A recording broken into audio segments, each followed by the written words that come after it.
Imagine being pushed out of your own home by your own daughter. Imagine, after giving everything you had, being treated like a burden, as if your dedication, your love, all the sacrifices you made to make sure your family was happy didn't mean a thing. I lived that, and the worst part, I never thought I would be able to let go. But life has a way of teaching you that sometimes the greatest act of love is saying no. What would you do if, after giving everything to those you love most, you were left behind with no apology? This is my story, and I know it might be the story of many women who, like me, once thought giving everything for others was the way to be loved. Stay until the end, because the lessons learned in this journey might change the way you see love, forgiveness, and most importantly, respect. That Tuesday morning, the sound of the phone cut through the silence of my house. I was used to these calls, but this time, something in Jessica's voice made me catch my breath. I knew something was off. "Mom, can you come over? We need to talk," she said, her voice slightly trembling but firm. I knew this was not a usual conversation. After 78 years of life, I thought I had heard it all, but nothing prepared me for what would unfold. I wasn't sure what she needed, but I could feel the tension in her words, the urgency. I drove over to Jessica's house with a knot in my stomach, trying to anticipate what this might be about. As I drove, the memories of everything I had done for her came rushing to my mind.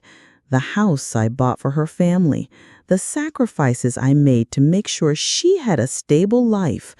The lawn was always perfectly manicured, the house painted in that warm cream color she chose, everything in place. I had done everything in my power to provide her and her family with the life I dreamed of when she was growing up. Yet there I was, driving to a conversation that would turn everything upside down. When I bought the house for Jessica, it wasn't just a financial transaction. It was my way of giving my daughter and my grandchildren something I never had: stability, security, the comfort of a home. For years, I had seen her struggle with financial difficulties, and each time I looked back, I remembered the nights she and David were anxious about whether they could pay the rent at the end of the month. And as a mother, how could I stand by and do nothing when I knew I could help? I spent my life saving every penny for moments like this. I wanted to give them something better than what I could provide when she was growing up. The smell of fresh paint and the sound of the kids running in the backyard, it all made me believe that my sacrifice had been worth it. I had put my own financial future on the line to make sure they had a stable home. Jessica, David, and the kids could have everything they needed while I watched them live comfortably in a home I had fought so hard to provide. I was proud of it. But deep inside, I knew the weight of my decisions, the strain on my own financial security was taking a toll. The house, the lawn, the new appliances, they were all symbols of my love. But was it enough? The house, once a symbol of hope and security, had become something else, a reminder of the sacrifices I had made. The sound of the lawnmower outside, the smell of fresh-cut grass, it all reminded me of what I had given to make their lives better. But now, what would Jessica think of all that I had done? Was she really grateful, or was I simply a tool to get what she needed? As I drove to her house that day, I wondered, what could she possibly want to talk about? What was so urgent? Jessica and David's financial struggles were no secret. I could see how hard they were working. How David searched for jobs, but the market was unkind. I wasn't rich, not by any stretch of the imagination, but I had a pension that I could manage. And what good was it if I didn't use it to help those I loved? I remembered the first time Jessica asked for help, her voice shaking as she explained their situation. I didn't hesitate. What kind of mother would I be if I'd turned my back when I had the means to help? But deep down, I knew that helping them wasn't without its costs. I had liquidated my retirement savings, taken out a loan against my modest home to help them secure a place they could call their own. I had dreams for Jessica, dreams that she'd never have to worry about a roof over her head, that her children would grow up in the security I could never give her when she was young. I had sacrificed my financial security, all for their peace of mind. But as I drove to her house that morning, I couldn't shake the feeling that something was off.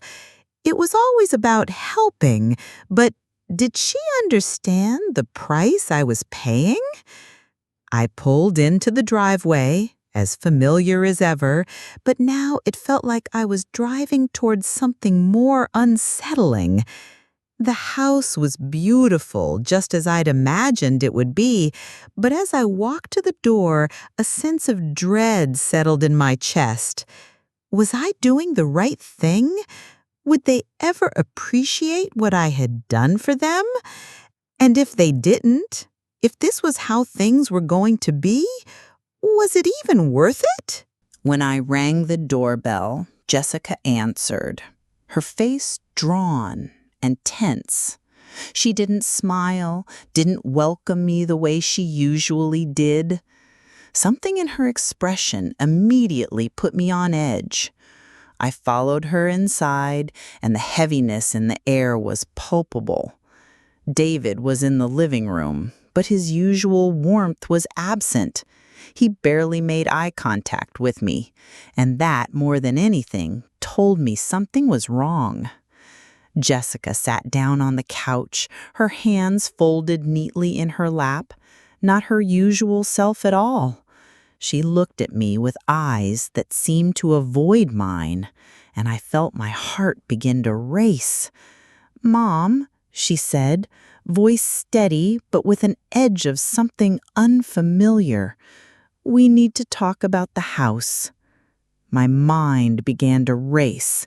Maybe they were finally ready to take over the mortgage, to start contributing. Maybe this was a discussion about responsibility, about them stepping up. I had been waiting for this moment, waiting for them to take the reins.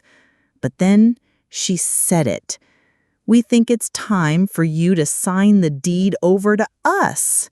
We want you to transfer full ownership and walk away. You've been making the payments, and we want it in our name." I froze. I couldn't believe what I was hearing. My own daughter was asking me to hand over the very thing that I had worked so hard to give her, the house that had been a symbol of everything I had sacrificed, the house that represented all the years of my life spent ensuring they never had to face the uncertainties I did growing up. She wanted me to just give it to her, as if it were nothing. I couldn't hide my shock. "You want me to just give you a house worth $400,000? I asked, trying to make sense of it. "Just like that?" David shifted uncomfortably in his seat, but Jessica didn't flinch. "You've been paying for it anyway," she replied, her tone defensive. "It's not like you need it. We'll take over the payments, and you don't have to worry about it anymore." I looked at her, and in that moment, I saw something I hadn't seen before. A sense of entitlement, as if she believed I owed her this. And I realized something in that instant. I was no longer dealing with the daughter I once knew. I was dealing with someone who felt entitled to everything I had given and more. As I stepped through the door, I couldn't shake the feeling that something had changed. The house, which once felt like home, now seemed cold, almost foreign. The air was thick with unspoken words, and I could feel the tension growing by the second. The lawn, once meticulously cared for with the help I had paid for, was now just grass beneath my feet. It was no longer a symbol of the sacrifice I had made, but a reminder that the house, like everything else, had a price, one that I was not prepared to pay. David didn't meet my eyes when I walked in. He didn't greet me as he usually did. His posture was stiff, his expression distant. Jessica, sitting on the couch, looked uncomfortable as well. There was none of the warmth I had once come to expect from them. The children weren't there to greet me as they always did, their laughter and excitement replaced by a heavy silence. "Where are the kids?" I asked, trying to break the ice. "They're upstairs," Jessica said, her voice tight. But it wasn't the children that I needed to see in that moment. It was the truth, the reality of what had become of my family and my role in it. The questions began to flood my mind. Was this the moment where everything I had worked for, everything I had given, was truly slipping away? I settled into the armchair, trying to act as if nothing had changed, but deep down I knew that the conversation I had been dreading was about to begin. What would Jessica say next? How would I react? I could feel the weight of her eyes on me, and I wondered if, for the first time in years, she saw me for who I was, and not just as a source of financial support. The moment Jessica spoke, it felt like everything in the room froze. "Mom, we think it's time for you to sign the deed over to us. We want full ownership of the house." I couldn't believe what I was hearing. My own daughter was asking me to give up the very house I worked so hard to provide for them. How could she ask for something so big as if it were nothing? "Wait, what? You want me to just give you the house?" I asked, trying to make sense of her words. "After everything I've done, you want me to give you this place, this house?" Jessica didn't flinch. "You've been making the payments anyway," she said, her voice taking on a defensive tone. "This way, you stop worrying about it, and we can finally own our home." Her words struck me like a slap in the face. I had poured so much into this house. $72,000 in mortgage payments, not to mention the repairs, the landscaping, the furniture. And here she was, asking me to give it all up. "But this house is my financial future," I said slowly, trying to keep my voice steady. "If I sign it over, I'll have nothing left." Jessica, with an edge in her voice, said, "You have your pension. You don't need it." And there it was, the entitlement I had been feeling for some time, now plainly stated. David, looking uncomfortable, spoke up. "Maybe we can work out some sort of payment plan." But it was too late. The damage had been done. Jessica wasn't asking for help anymore. She was demanding what she felt was owed to her. The conversation took a turn I wasn't prepared for. Jessica, who had always been my little girl, was now staring at me with cold eyes, no longer the person I had raised. "You don't understand, Mom. This is what's best for all of us. We can't keep living like this." I could feel the anger rising in me, but I remained calm. "What you're asking isn't just unreasonable," I said, trying to keep my voice steady. This house is my investment, my future. If I give it to you, I lose everything." Jessica's expression hardened, and she looked at me as though I was being dramatic. "Mom, you're being selfish. You've already given us everything. Now it's our turn." I couldn't believe what I was hearing. My own daughter, the one I had sacrificed so much for, now saw me as selfish for not giving her the house. It was as though all my years of love and sacrifice meant nothing to her. "Jessica, you're asking me to give me my future. What you're demanding is theft, not love." David shifted uncomfortably, but Jessica was unmoved. "You've made your choice, Mom.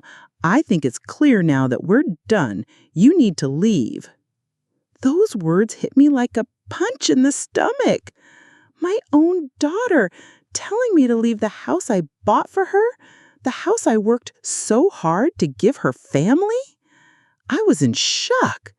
How had we come to this point? Jessica's words hung in the air like a bitter cloud. It wasn't just about the house anymore. It was about control, about her wanting everything without understanding the cost. "You don't get it, Mom," she said, trying to soften her tone. "This is what's best for us. It would make everything easier. We just want to move forward, and you're holding us back." I could feel the manipulation creeping in, trying to make me feel guilty, as if I were the one who had done something wrong. "I've been nothing but supportive," I replied, my voice shaking with a mix of anger and hurt. "I've given everything to help you, but I won't be manipulated into giving you my future. This house, this life I built, isn't yours for the taking." Jessica's face twisted, and I saw a glimpse of something dark behind her eyes. Entitlement, resentment, a belief that I owed her everything. "You don't need it, Mom. You have your pension. You don't have to worry about this house anymore." The more she spoke, the clearer it became. She didn't care about the years I had spent making sure she was safe. She didn't care about the sacrifices I made to provide a better life for her family. It wasn't about helping her anymore. It was about taking, about assuming I owed her. And I wouldn't let her make me feel guilty for refusing to give in. "I've done more for you than most parents ever do for their children. But that doesn't mean I owe you my everything. Not anymore." The silence that followed was deafening. I could feel the weight of Jessica's gaze on me, but I didn't look away. I knew what was coming. There was no more pretending, no more hoping things would return to normal. I had to stand my ground even if it hurt. "No, Jessica," I said firmly, my heart racing. "I will not sign the deed over to you. What you're asking is wrong, and I won't do it." Her face flushed red with anger. "So, you're really going to let us lose everything after all we've been through?" She spat, her voice sharp and accusing. "You're choosing to be selfish." I could feel the sting of her words, but I also knew I couldn't let them break me. This was the moment where I had to stop being the person who always gave in, always made sacrifices without receiving anything in return.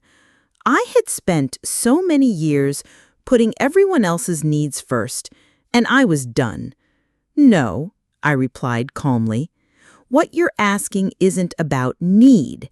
It's about entitlement, and I won't be part of that anymore." David, who had been silent up until then, finally spoke up, his voice weak. "Margaret, maybe we can work something out. Maybe we can find a way." Before he could finish, Jessica turned on him with a fury I hadn't seen before. "Don't you dare take her side, David. We agreed on this. This is the best solution for us. I don't want her to have any say in this anymore. She's done." The finality in her voice made my heart drop, but also gave me clarity. Jessica didn't want a solution. She wanted everything handed to her, and I was no longer willing to give it. With one final look at her, I stood up, my body aching from the physical and emotional strain, and slowly walked out the door. The moment Jessica shoved me, everything seemed to stop. I stumbled back, hitting the coffee table and falling hard onto the floor. The pain shot through my body, but what hurt more than the physical impact was the realization that my own daughter had just pushed me. "Get out," she screamed, standing above me. "Get out and don't come back. We don't want you here anymore." I couldn't believe what I was hearing. My own flesh and blood telling me to leave, to get out of the house I had bought for her. The words hit harder than the fall. I was on the floor, dazed, trying to comprehend how everything had gone so wrong. David rushed to my side, his face pale and full of shock. "Are you okay?" he asked, his voice shaking. But Jessica had already turned away, dismissing me as though I didn't matter. "Get out, Mom," she repeated, her tone cold, heartless. The shock of being physically shoved, being told to leave, hit me harder than I expected. But the worst part? The fact that my own daughter, the little girl I raised, had done this to me. I tried to stand, still reeling from the pain, my head spinning. "Get out and don't come back," she said again, as if those words could erase everything I had done for her. I didn't know what to say. What could I say? The daughter I had once held in my arms, the one I fought for, had just become a stranger to me. When I got home, I sat in my car for a few minutes, my hands trembling on the wheel. The taste of blood was still in my mouth, and every time I touched the back of my head, my fingers came away sticky. Jessica had actually laid her hands on me. My own daughter had physically assaulted me in the house I had bought for her. But the pain in my body wasn't as sharp as the emotional pain. How had it come to this? How had I let myself be treated like this? How had my daughter become a stranger to me? I needed to make a decision, and I knew I couldn't wait too long. I had spent years putting my family's needs above my own, sacrificing for them. But now it was time to stop. No more. No more would I allow myself to be manipulated, to be used as a stepping stone for their convenience. As much as I loved them, I knew that I had to choose myself for once. I had to stop enabling their behavior. I couldn't continue sacrificing my future for them. That night, I made a phone call that would change everything. I didn't know what the future would hold, but I knew I had to take control of my life. I called my bank and canceled the automatic payments for the mortgage. There was no turning back now. The aftermath of what happened with Jessica weighed on me in ways I never expected. I couldn't stop thinking about how it felt to be shoved, to be physically hurt by someone I had spent my life protecting. The bruises would fade, the cuts would heal, but what was left was deeper. It wasn't just the physical violence, it was the emotional weight of realizing that my daughter, the child I had sacrificed everything for, had become someone I didn't recognize. As I sat in my small kitchen, I ran my hands over my face, feeling the exhaustion of it all. How could she have done this? How could she push me away so coldly? I tried to convince myself that it wasn't really her, that she must have been under stress, but deep down I knew the truth. Jessica had changed. She had become someone who was entitled, someone who saw me as a tool to get what she wanted and not as the mother who had given everything for her. I thought about my grandchildren. They were innocent in all of this, but what would they learn from this? What would they think of me now after everything had happened? I knew I had to do what was best for me, but a part of me couldn't help but feel guilty. I loved them so much, but I had to put a stop to this cycle. I couldn't keep giving without being appreciated, without being respected. It was time to stop pretending, time to stop hoping things would go back to the way they were. The violence, the manipulation, it was all a sign. I had to choose myself. After everything that had happened, I needed to take a step back and look at my situation. I was no longer willing to carry the burden of Jessica's and her family's problems. It was time to focus on myself for once, and that meant understanding where I stood financially.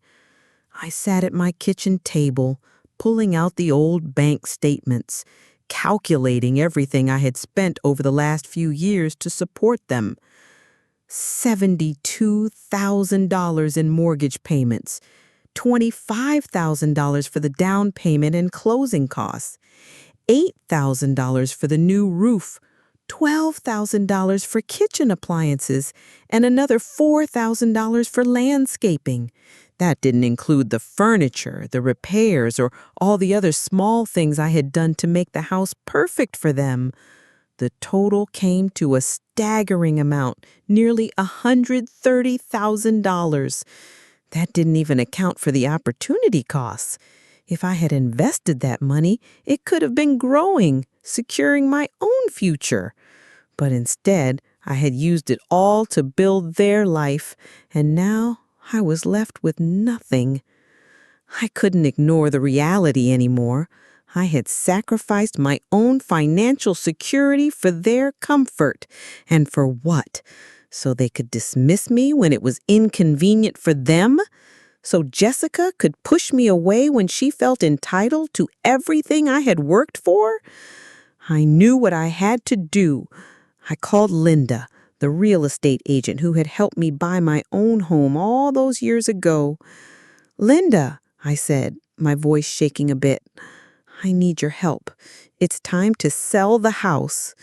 She had been there when I made the original decision to help Jessica, and I knew she understood the gravity of what I was facing. Linda agreed to help, and I could already feel a weight lifting off my shoulders. It wasn't going to be easy, but it was the right thing. It was time for me to take control of my life again. Once I made the decision to sell the house, I knew I needed someone I could trust to handle the process. Linda was the perfect person for the job. She was straightforward, efficient, and had no patience for people who tried to take advantage of others. I could tell that she understood the gravity of the situation, and I felt a sense of relief knowing that she would handle everything with professionalism.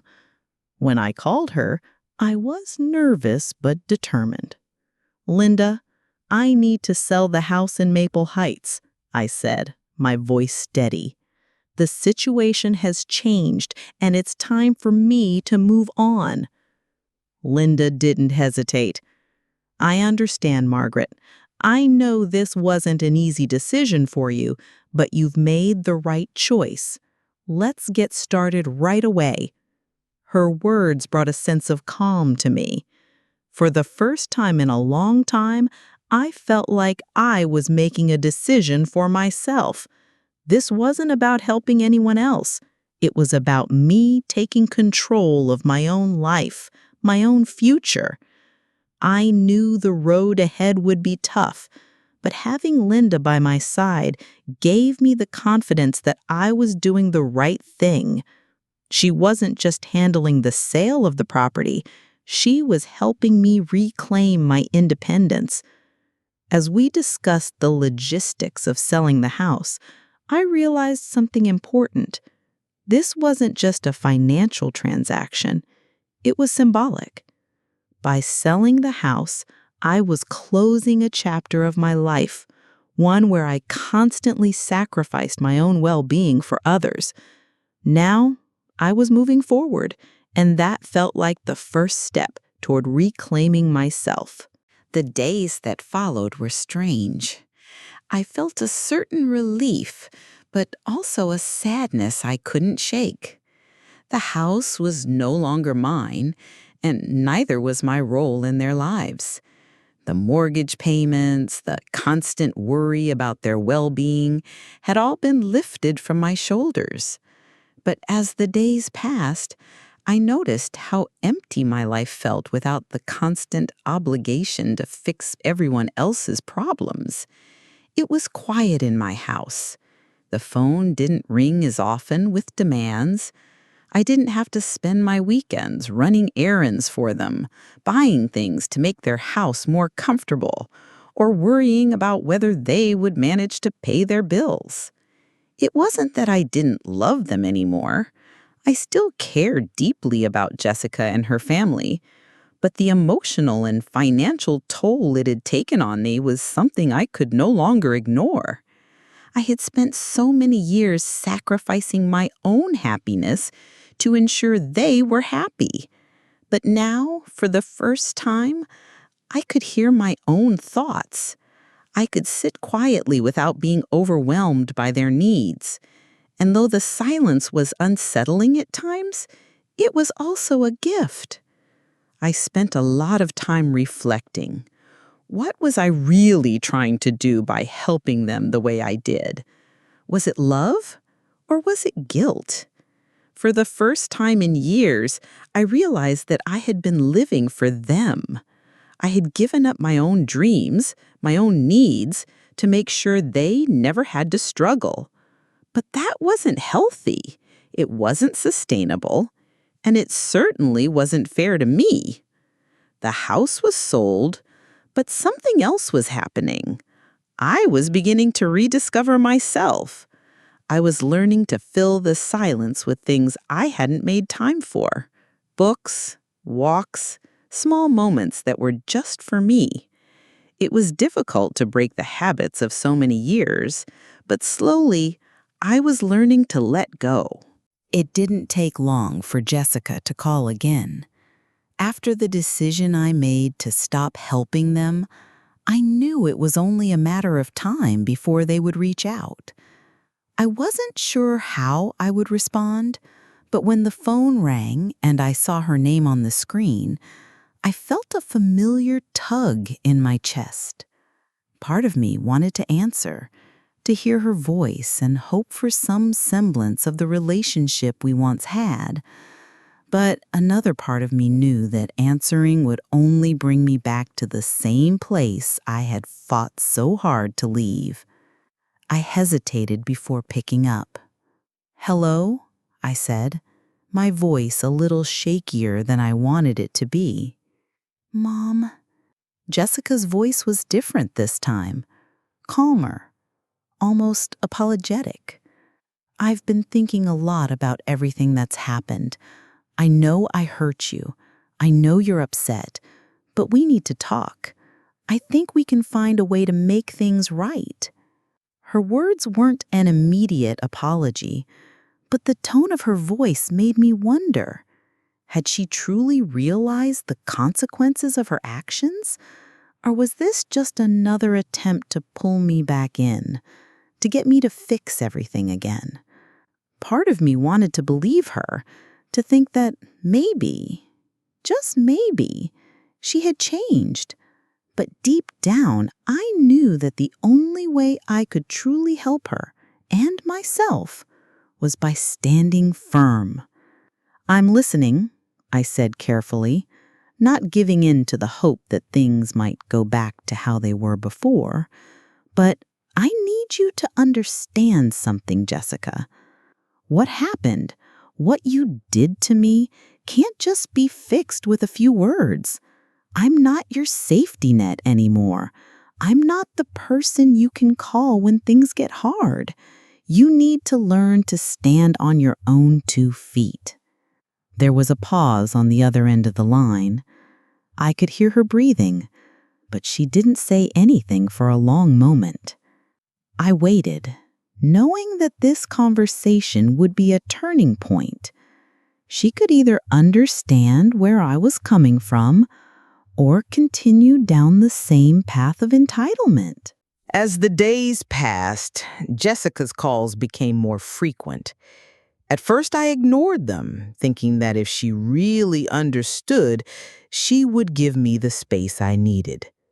But it didn't take long for her to start leaving messages, her voice filled with a mixture of desperation and anger. "Mom, please, we need your help. You don't understand what this is doing to us. We can't do this without you."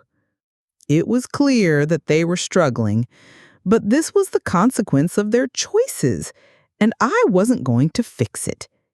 I had spent years putting their needs above my own, and now, for the first time, I was putting myself first. But that didn't stop the guilt from creeping in. It never did. I loved them, and it hurt to hear how much they were suffering. But I knew I couldn't allow myself to fall back into the trap of enabling their behavior. David even showed up at my door one evening, looking defeated, his shoulders slumped in exhaustion. "Margaret, please, we don't know what to do. We're in over our heads," he said, his voice almost pleading. I stood in the doorway, feeling a strange mix of sympathy and resolve. "I'm sorry, David," I said, my voice firm but not unkind. "I can't help you this time. You need to find your own way. I can't carry this burden anymore." He looked at me with disbelief, as if he couldn't quite understand how I could say no. But the reality was, I wasn't saying no to him. I was saying no to the cycle of dependency that had been formed. And that was the hardest thing I had ever done. Linda was quick to take action when I reached out to her. She knew I was serious, and there was no hesitation on her part when I asked her to start the process of selling the house. The phone calls, the endless discussions, and the guilt.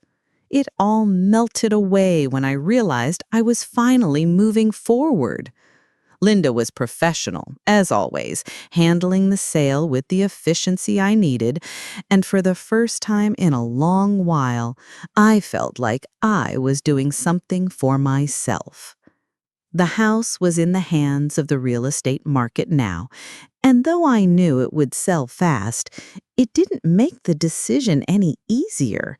I had built a life in that house, a life I thought I would continue sharing with Jessica and her family. But now, as the reality of the situation set in, I realized I was no longer tied to the past. The house wasn't mine anymore. It was just a building, a place, and I was about to hand it over to someone else. And strangely enough, I felt relief. As Linda worked on the sale, I focused on getting my own life back on track. I didn't know what was next, but I knew one thing for sure. I wasn't going to let their problems define my future. I didn't need to be their solution anymore. I had my own life to live. Linda called me one afternoon, her voice upbeat. "Margaret, I've got great news. We've got a buyer, and the deal is moving forward smoothly. I think we'll have everything finalized in a matter of days." I felt a weight lift off my chest. It wasn't just about selling the house. It was about taking control of my life again. I had been holding on to something that wasn't mine to keep anymore. And now, with the sale in motion, I was finally free to begin anew. It didn't take long for Jessica to reach out again.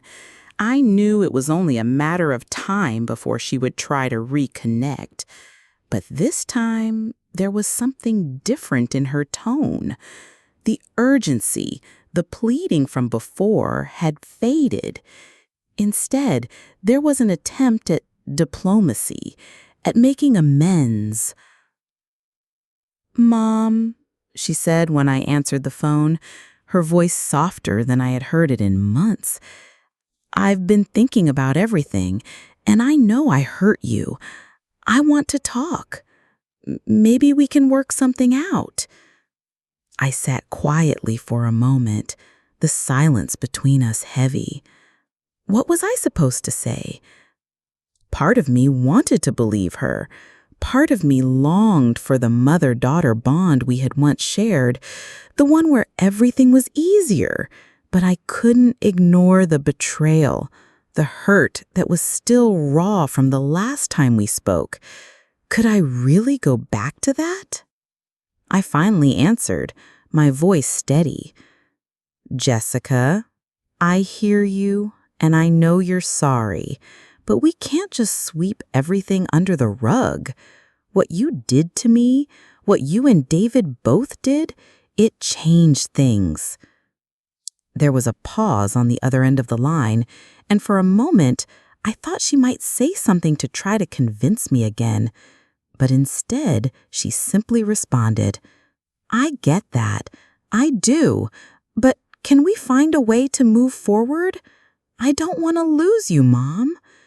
Her words hung in the air, and for a second, I wondered if we could rebuild what had been broken. But I knew, deep down, that the damage ran too deep. I wasn't just angry. I was hurt, deeply. And in that moment, I realized that the reconciliation I had been hoping for wasn't going to come from a few simple words. It wasn't just about forgiving, it was about trust. And trust was something that could no longer be rebuilt so easily. Jessica's voice, though quieter now, still carried the weight of the hurt she had caused. "Mom, I know that nothing I say can undo the damage," she began, "but I need you to know how sorry I am for everything. I didn't realize how much I was asking of you, and I don't know why I pushed you away the way I did.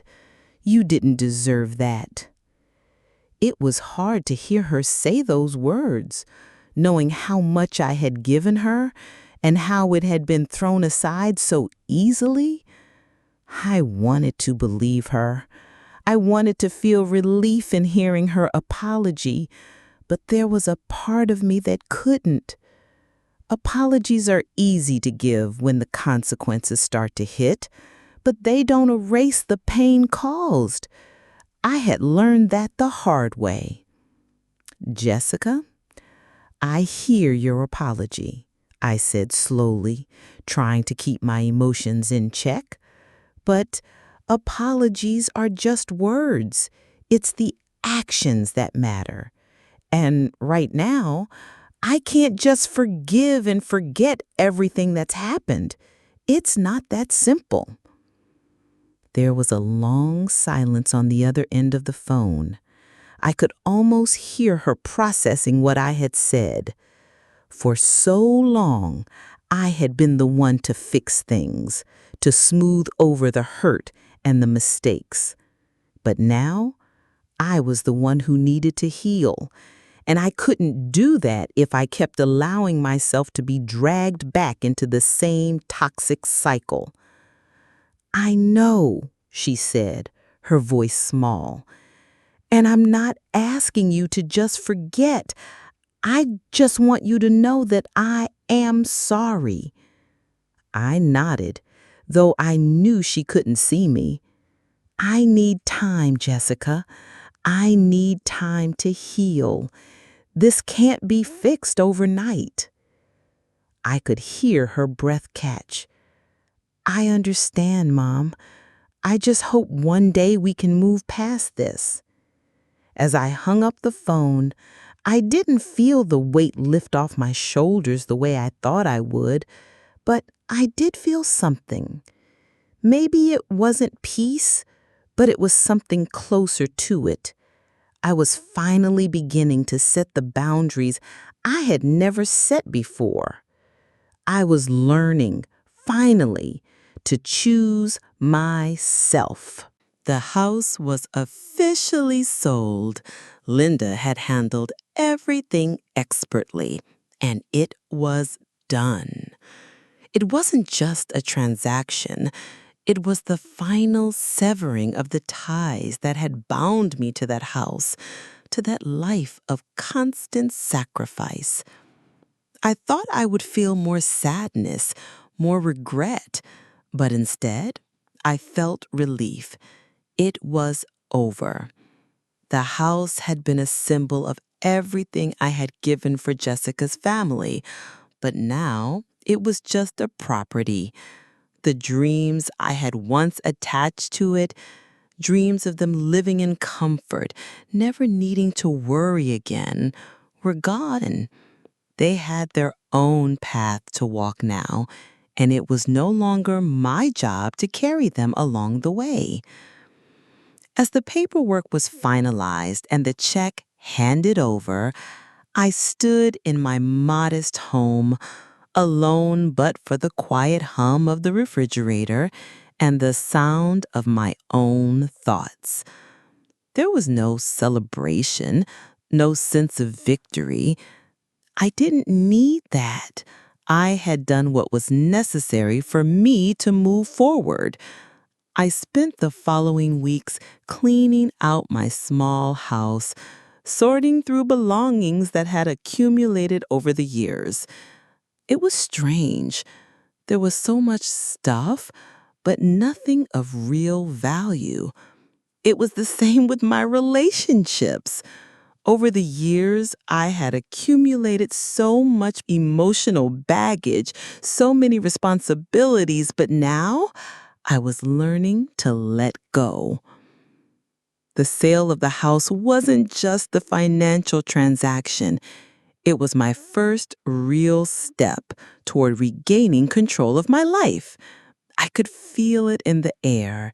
Everything was changing, and for the first time in a long time, it felt like a fresh start. With the sale of the house behind me, I couldn't help but reflect on the consequences that followed. Jessica and David were now living with David's parents, and though it wasn't my choice for them, I realized it was the consequence of their own actions. They had spent years depending on me, relying on my sacrifices to get by, and now they were facing the reality of their choices. I didn't feel the guilt I thought I would. Sure, I still loved them. Sure, I still cared about my grandchildren. But the reality was, they had become accustomed to living off of my generosity, and now they would have to stand on their own. They couldn't expect me to be their safety net anymore. I had to let go of the illusion that I could protect them from the consequences of their own mistakes. I had been their enabler, their constant source of support. But now the consequences were real.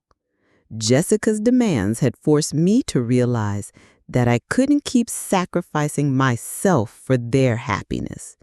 It was painful, but necessary.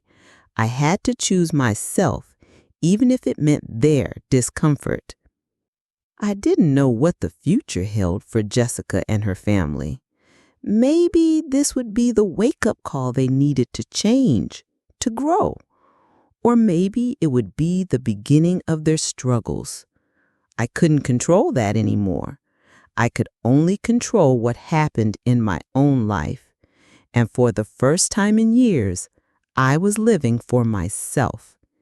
And though it wasn't easy, I knew I had made the right choice. As the days turned into weeks, I couldn't stop thinking about the impact of my decision. The house was gone, and so was the role I had played in their lives.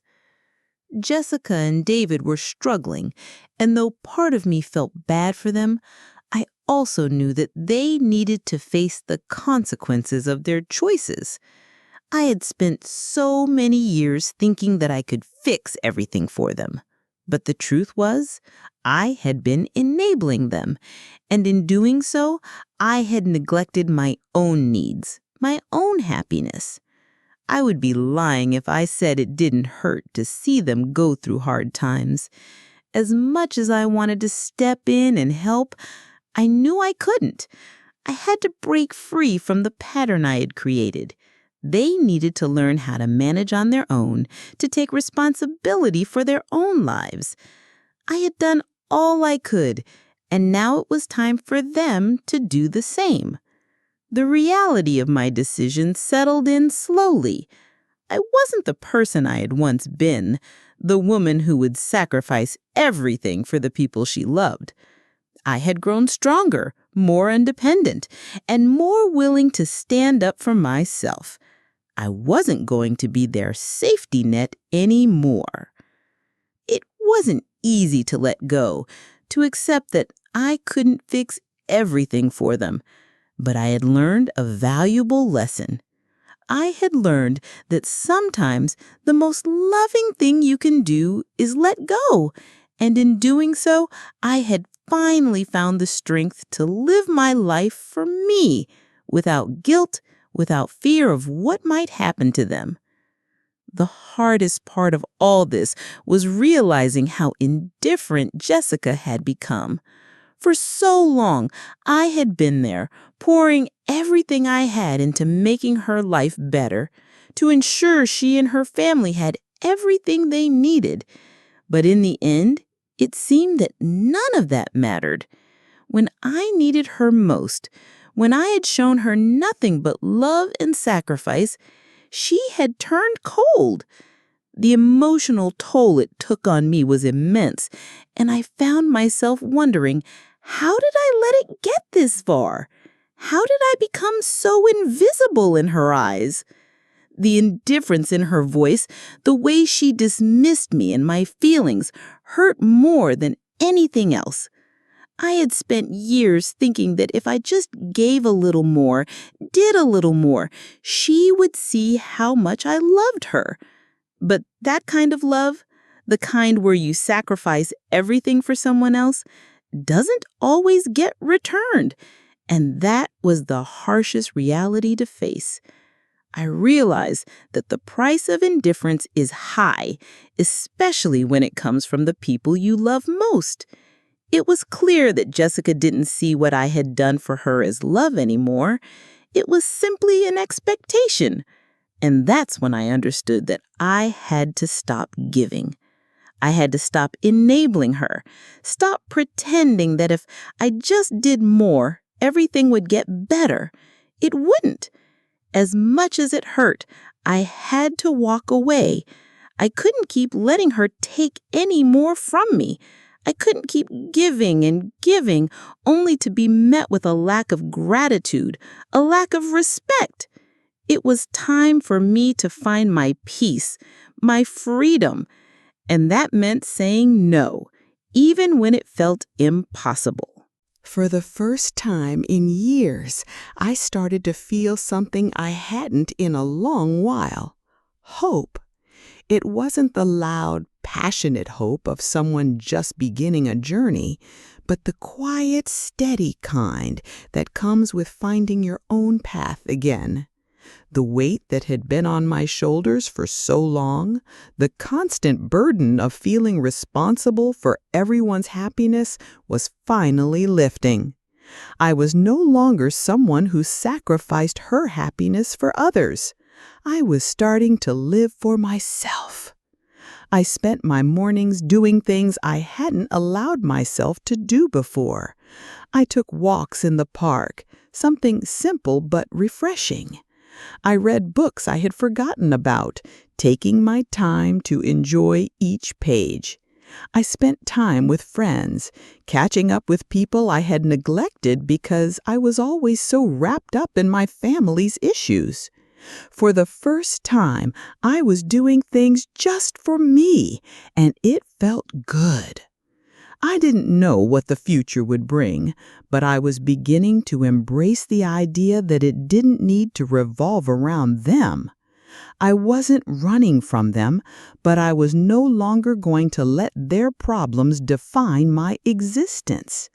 I could love them from a distance. I could hope for their growth, but I could also take the time to heal. This was a new chapter for me, one where I put myself first. And while it was scary at first, I realized it was the only way forward. I was learning to enjoy my own company, to cherish the freedom I had earned. No one could take that away from me. Despite everything that had happened, Jessica still reached out, hoping for reconciliation. She called, she texted, and she even showed up at my door a few times, each time softer, more remorseful. But I knew that what she was offering wasn't the kind of reconciliation I needed. She wanted forgiveness, yes, but she also wanted things to go back to how they were. She wanted me to be the mother I had been, the one who would always be there to fix things for her. I couldn't do that anymore. I had been that mother for so long, always sacrificing, always giving. And look where it had gotten me. I couldn't keep enabling her behavior, no matter how much I loved her. It wasn't about holding grudges. It was about realizing that some relationships, no matter how deeply we love someone, cannot go back to what they once were. Every time I listened to her apologies, I felt a knot in my stomach. I didn't feel relief or forgiveness. Instead, I felt the weight of everything I had lost in the process of giving her everything. I had given up my peace, my happiness, my financial security for her. And it wasn't enough. Nothing ever would be. I knew the reconciliation I wanted, one based on respect, understanding, and shared growth, was impossible. I wasn't angry anymore. I wasn't bitter, but I was done. And that was the hardest part of all. As time passed, I reflected on everything that had happened, and I realized that the greatest lesson I had learned through this entire ordeal wasn't about money or houses. It was about love. True love doesn't mean endlessly sacrificing your happiness for someone else. Love isn't about giving until you have nothing left. I had spent years trying to be the perfect mother, trying to fix everyone's problems, trying to make up for the things I couldn't provide when Jessica was growing up. But what I had failed to see was that the true meaning of love is respect. It's about knowing when to step back, when to let go, and when to allow others to face the consequences of their actions. Jessica had taken so much from me, emotionally and financially, because I had let her. I had enabled her behavior, and I had let her believe that my love meant I would always put her needs above my own. But I had learned the hard way that love without respect isn't love at all. It's a cycle of dependency and manipulation.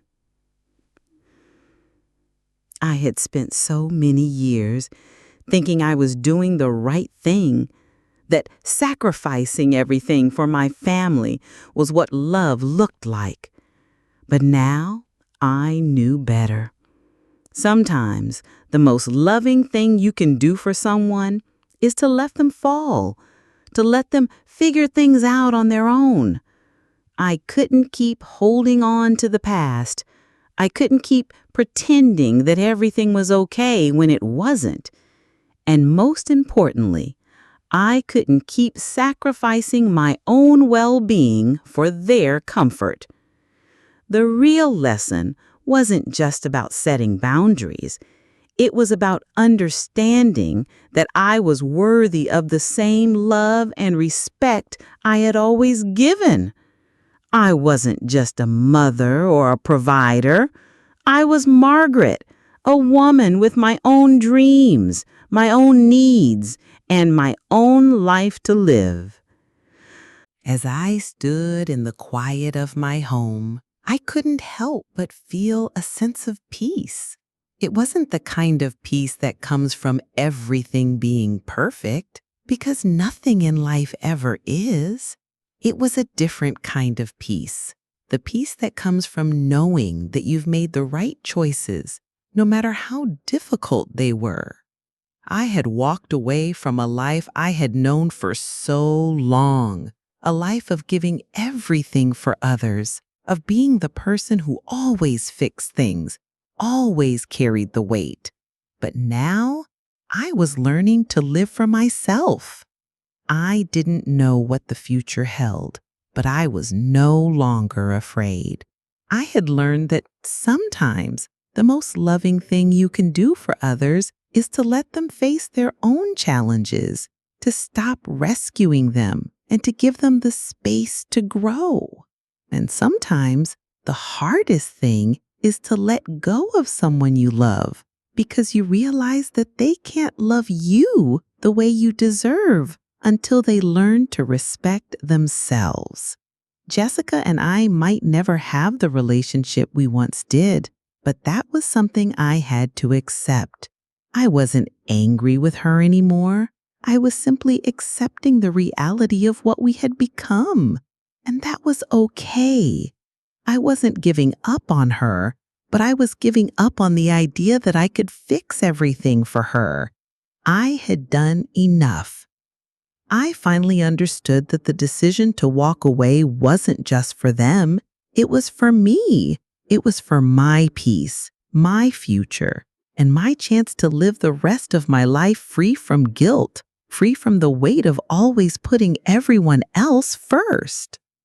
The door had closed on that chapter of my life, but the one that was opening felt lighter, brighter.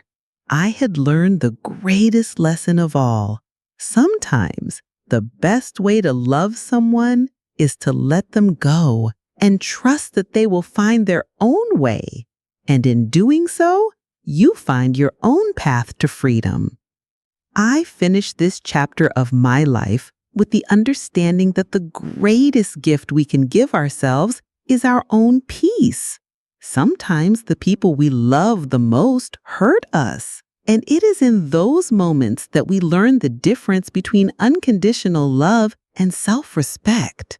I've spent years giving everything to help them, and now, for the first time, I'm choosing myself.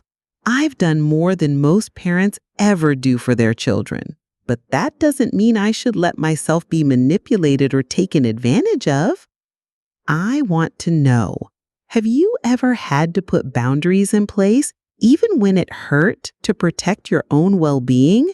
Share your thoughts in the comments and tell me where you're watching from. I would love to give a shout out to your city in the next video. Don't forget to subscribe to the channel and activate the notification bell so you never miss a new story. We're all in this together, learning from each other, growing and sharing our journeys.